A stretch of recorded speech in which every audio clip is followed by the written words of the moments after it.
Fuad bəy, bəs ola bilərmi ki, məsəl üçün taleyimizdə elə bir şey var ki, biz onu heç cürə dəyişə bilmirik də, yəni o gedişat gedir.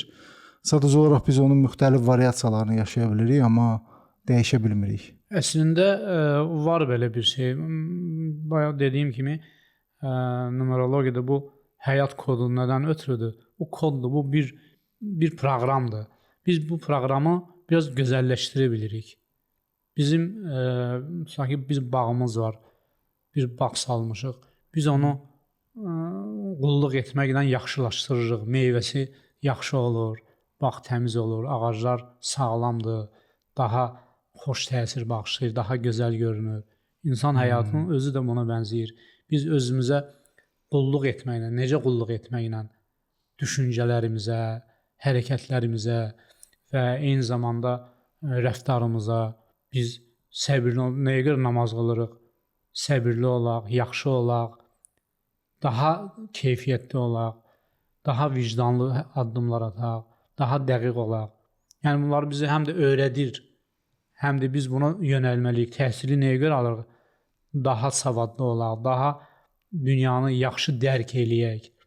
Onun üçün bayaq dediyim kimi, yəni taleyimizdə ətrafımızın böyük təsiri var. Hətta bir dostun digər dostuna çox gözəl bir müsbət cəhətdən taleyində rol oynaya bilir. Mənfi cəhətdən də rol oynaya bilir. Mənfi cəhət. Yəni hər iki hallar mövcuddur. Artıq burada insanın dərk etmə xüsusiyyəti var. Qavrama burada mühüm rol oynayır, savad rol oynayır.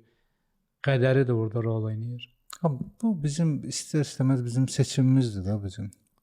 Bizim seçimimizdir də, yəni bu. Yəni belə deyim də, bax mən nəyə görə deyirəm? Bəzi insanlar var, yəni həddindən artıq uğurludur, hər şey yaxşıdır həyatlarında. Bəzilərində çox, yəni bərbad gündədir. Yəni bu faktiki olaraq bizim seçimimizdir və bir elədiyimiz hərəkət, bir elədiyimiz addım bunu dəyişə bilər. Bəli. Sadəcə olaraq kimdənsə nəsə gözləyirik də, amma belə deyim. Özümüzdə dəyişməyə istəmirik. Həmişə gözləyirik. Bəli, biz əziyyət çəkməliyik də. Belə çıxır ki, biz daima əziyyət çəkməliyik yaxşı bir şeydən ötürü, özümüzü yaxşıya dəyişməkdən ötürü. Məsələn, dediniz ki, bir sıra insanlar yaxşı yaşayır, digərləri əziyyət çəkir. Bu əziyyət çəkənlər əslində hardasa səhv buraxıblar.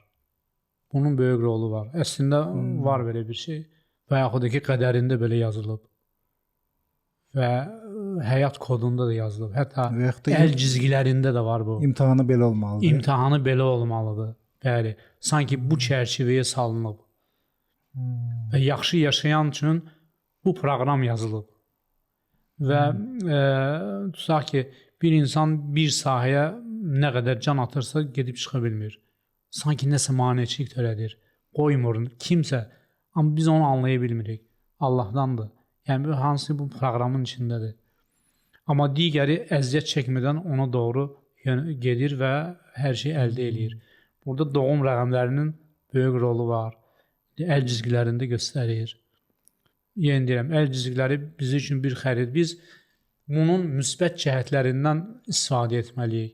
İndi nə olsun deyirlər ki, sanki ya xiromantiya, ya numerologiya, bu bir faldır. Əslində, həyatda hər şey belə baxanda öncə görməkdən ibarətdir. Faldır, illüziyadır. İllüziyadır. İllüziyadır. Amma biz nəsə qanuna uyğunluq var da, belə deyim də. Xaosda bir qanuna uyğunluq var da, belə deyim. Bütün sahələr elədir. Bütün sahələrdə neysə biz illüziya axtara bilərik, fantastika axtara bilərik, fantaziya, mənfi və müsbət cəhətləri var bütün bunların. Amma biz onun yaxşı tərəflərindən istifadə etməliyik. Niyə həmişə biz pis tərəfə yönəlməliyik? Deməli, yaxşı cəhətlərindən götürək. Elə olmasaydı, hətta dini kitablarda bunun haqqında məlumat gəlməzdi. Məlumatlar var. Yəni, deyir, özünü və ya başqalarını tanımaq istəyirsənsə, əlinin içinə nəzər yetir. Demək, burada bir proqram var. Demək, burada bir xəritə formasında bir şey var. Bir kod var sanki. İşarələrlədir. Hər şey işarələrlə. Biz sanki nəyisə keçmişi arxeoloji qazıntılar zamanı əlamətlər, işarələr ya süxurları əlamətlərindən, nələrdənsə biz ortaya çıxardırıq da, yəni ərsəyə gətiririk məlumatları. Əldə elədik. Yəni və yaxud da kodlaşmış bir şeyi açırıq. Tutaq ki, var da indi alimlər açır nəysə. O da kodlaşmış bir şey kimi. Yəni bir proqram, bir məlumat daşıyır. Amma bu çox həm maraqlıdır, həm xeyirlidir. Sadəcə olaraq bundan düzgün istifadə etmək daha yaxşıdır.